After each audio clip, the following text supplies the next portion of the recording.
নমস্কার। আজকেও আমাদের আলোচনা সেই ঠাকুরকে নিয়ে। স্বামী ভবানন্দজি 40 বছরেরও বেশি সময় ধরে লন্ডনে বেদান্ত প্রচার করেন।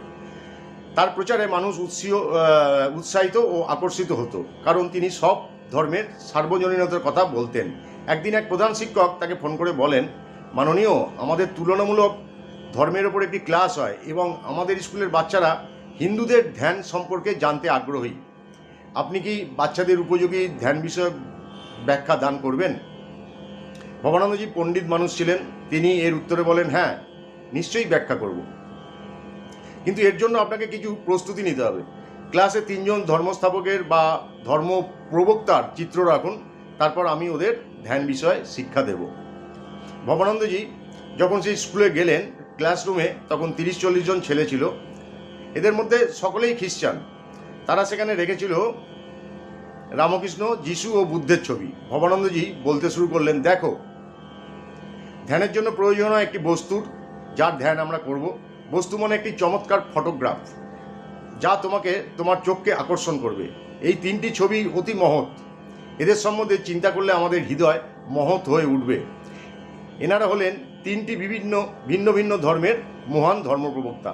এদের মধ্যে যে কোনো একজনকে তোমাদের পছন্দ মতো নির্বাচন করে নাও, তারপর তোমাদের পছন্দ আমাকে জানিও। তোমাদের নির্বাচন অনুযায়ী আমি পরবর্তী নির্দেশগুলি দেবো।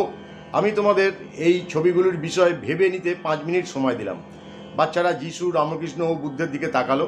5 মিনিট পরে তিনি জিজ্ঞাসা করলেন, তোমরা কি ঠিক করতে পেরেছো এদের মধ্যে কোন ধর্মপ্রবক্তাকে তোমরা বেশি পছন্দ করেছো? ভবানন্দজি আশা করেছিলেন ক্লাসের একাংশ পছন্দ করবে বুদ্ধকে আর বেশিরভাগ যিশুকে। রামকৃষ্ণ হয়তো 2-1 জনের পছন্দের তালিকায় থাকবেন। কিন্তু তিনি বিস্ময়ে হতবাক হয়ে গেলেন যখন সমগ্র ক্লাসের বাচ্চারা হাত তুলে একযোগে জানালেন, রামকৃষ্ণ, রামকৃষ্ণ। শ্রী রামকৃষ্ণ তাদের সকলের কাছে আবেদনময় হয়ে উঠেছিলেন। তাদের এই বিষয়ে কেউ কিন্তু শিখিয়ে দেয়নি। তারা নিতান্তই স্কুলের বাচ্চা।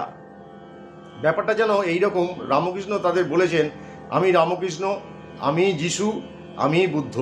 আমাকে নির্বাচন করলে 3 জনকেই নির্বাচন করা হবে। আর তাই বাচ্চারা সকলে বলে উঠল, আমরা রামকৃষ্ণকেই চাই। প্রণাম ঠাকুর, প্রণাম মা, প্রণাম স্বামীজি।